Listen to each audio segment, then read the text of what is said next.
be picking up our beer for tonight. Okay. This is gonna be a stout. I don't. I'm not a beer connoisseur. No. This will be a stout. What is a stout? I just hear that thrown around a lot. We named the show Thought Bar. Neither one of us are actual bartenders. I don't know what these things are. I order Jack and Coke every time. Every time. Exactly. Every time. Jack Daniels all the time. Every time. Guys, that's what we're... Jack Daniels, sponsor us, Jack Daniels. That's what I'm saying right now. Or anybody. I will drink whatever. Whatever you got. Whatever you got. No, but the beer for the night, guys, is America 2.0, Our Place in the World. That is such an interesting thing. It is. Because you look at, the United States is the greatest empire that has existed since Rome, right? I greatest being that. most powerful Yes, and most powerful, economically powerful, I guess. Yes. We're not trying to equate goodness. No. In any sense of the amount. No. We're speaking of power, and not just goodness. The powers that matter: economic power, economic might, and military might. Yes. Right. The most powerful nation that's ever existed in the history of the world. And how do we find ourselves in a better position than we did in the past? Because in the past, and we're gonna start off with the ugliest of our history, slavery. In the past, we was a huge facilitator of the Atlantic slave trade. Yes. So, and our whole nation started off on that, right? Yes. It is, we can never, I think, get past that. I think we can spend the rest of our national lives atoning for that and trying to be more benevolent. But we have to address it to begin with, right? So starting off, we have to address our ugly past and our ugly histories. I think at this point, the reason that we can't necessarily get past slavery is because we just waited too long. I think that it's one of those things. It's not like what Germany did with the Jews. It's not like what Germany did with the Jews. It's not like what really anybody did with anything else. It's like when you wrong someone.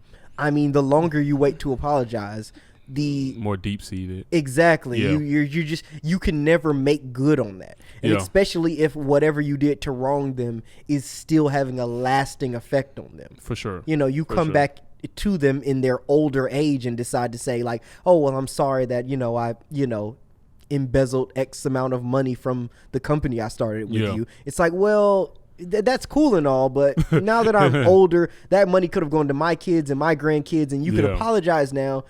You know what I'm saying? And then, I guess you could at that point, if we were speaking in the sense of reparations and what we could do, it's like, then you could at that point give them the money.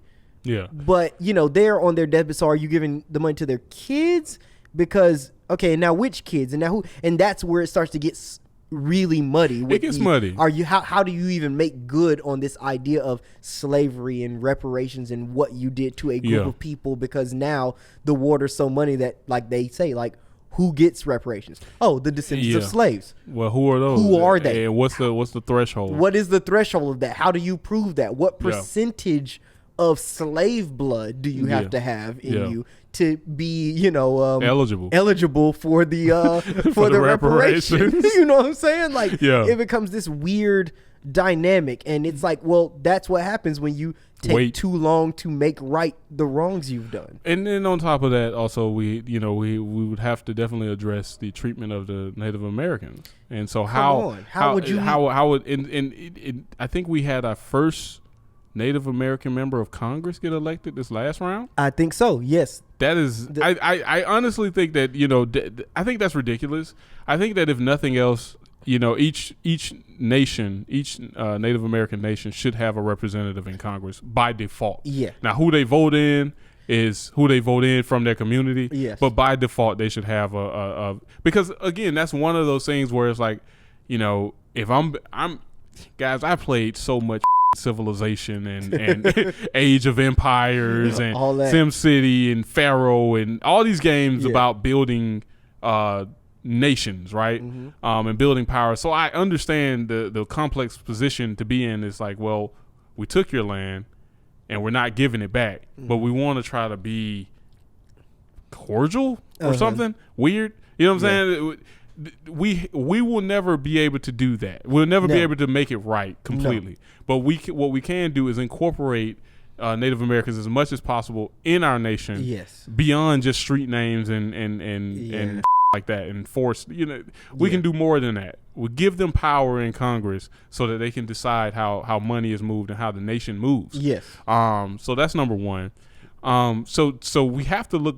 We have to look at that and address those two things. And to be honest with you guys, and this isn't saying that any of these things are good or anything, or it should have happened, or none of this crap, but the counterbalance of continuous atonement to like how powerful we are is a good way to level off a nation that's so strong. Like it's like this nation that has the largest nuclear arsenal in the world, the largest not the largest, but the most powerful military on earth and the most powerful economy on the planet needs a check. You know what I'm saying? And our check is that we will forever be seeking to atone for the horrible history and the horrible thing that has happened, that we've caused and is continuing to cause in the world. Yes. And that includes the legacy of the Middle East. That includes all the military campaigns that we've taken that have just ended in utter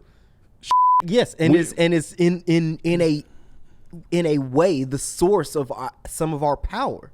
It's the idea that it's like the amount of capital that you gained off of taking the land of people who already lived here, or the amount of capital that you gained from slave labor is a part of the. I mean, you have to be part really of why you're honest. At where you're at. Exactly, it's like you're powerful because you did a lot of really heinous things. Yeah, and that's not to say other nations haven't done heinous either, because there's a lot of heinous going on in the world. Look, man. I mean, when I start to read up on the like what's going on in Nigeria.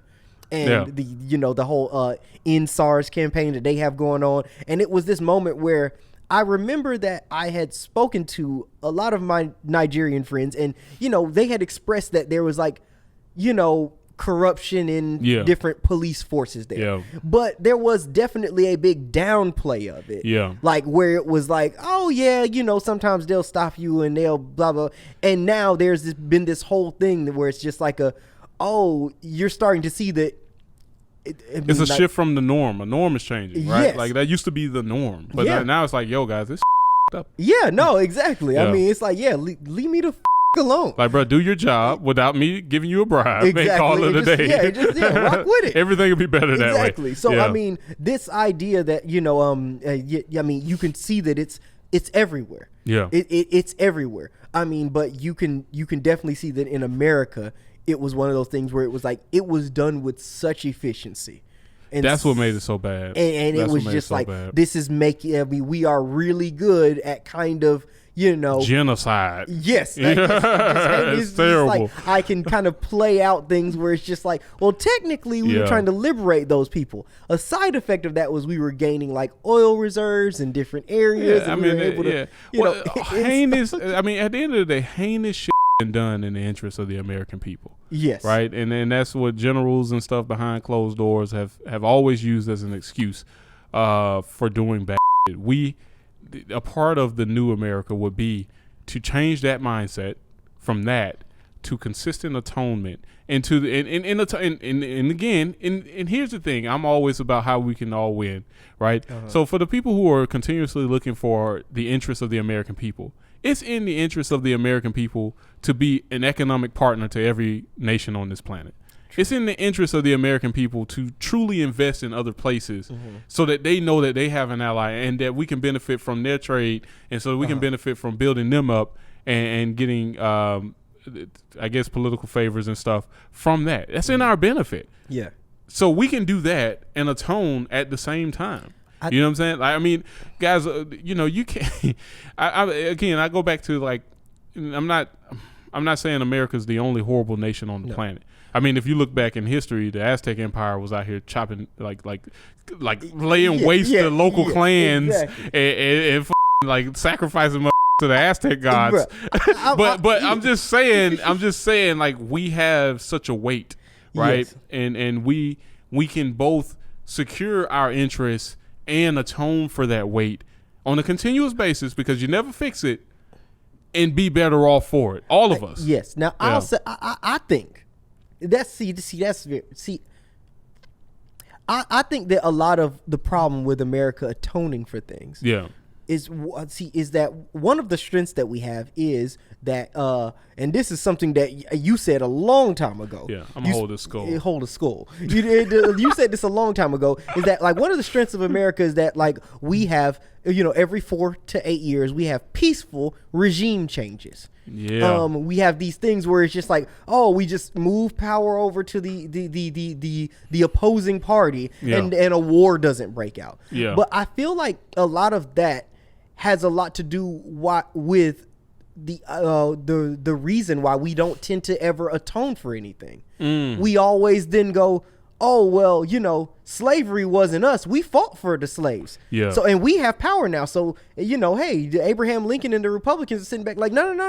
Remember, we fought for the slaves. So we should never have to atone for slavery because that was the other guy. Yeah. And then 4 years later, you elect a different guy. And when this dude starts some war somewhere, then the other guy goes, well, nah, remember, I was against that war. So technically, why should I have to pay for the last thing the last guy did? I thought we all hated him, and he's gone now. So then his homeboy comes in the next 4 years, and it's so now all of a sudden they keep passing this buck where now America never really has to apologize for anything because technically it wasn't us, it was the last guys, whereas other nations have to apologize because they have these kind of long running they're older monarchies. They're so old. They're so old. And so it's like, no, it was you. Yeah. And y'all dudes who was running the last 20 something years. Yeah. You guys have to, apologize for this. Whereas America gets to say, it wasn't really me.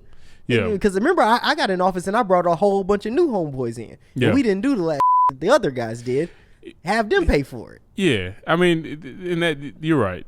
That makes it tough. To pin down. I think trying to find a way to address that, and then finding a way to address like how we interact with the world moving forward is key. I don't want, in the past it used to be American imperialism, right? It's like, we'll come and throw some gold at you and you'll let us build a military base in your country. Yes. And that's not the way to go about it. China's actually going about it a terrible way, but a better way than what we did. So China, if y'all don't know, there's a new age of Chinese imperialism, especially in Africa and the Middle East. They have this new economic initiative called the Belt and Road Initiative, where they're basically trying to create the longest and largest trade network in the world, centered, of course, to them.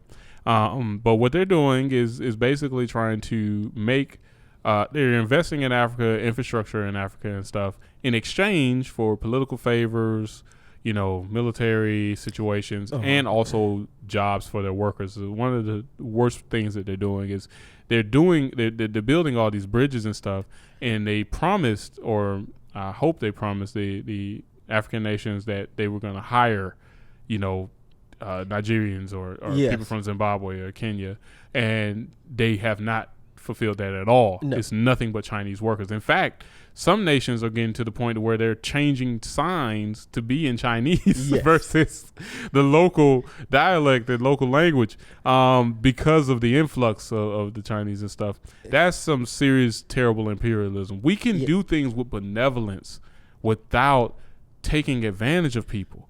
We can give people fair loans to say, hey, we're going to give you this infrastructure.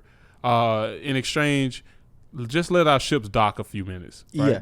Oh, she's giving us the rap, but a few more points, and so it's like, and not to where it's like abusive. There's a way to exchange this in a way to where it's not abusive, but it still furthers American interests. And honestly, to be honest, to make this less abusive, we should be transforming into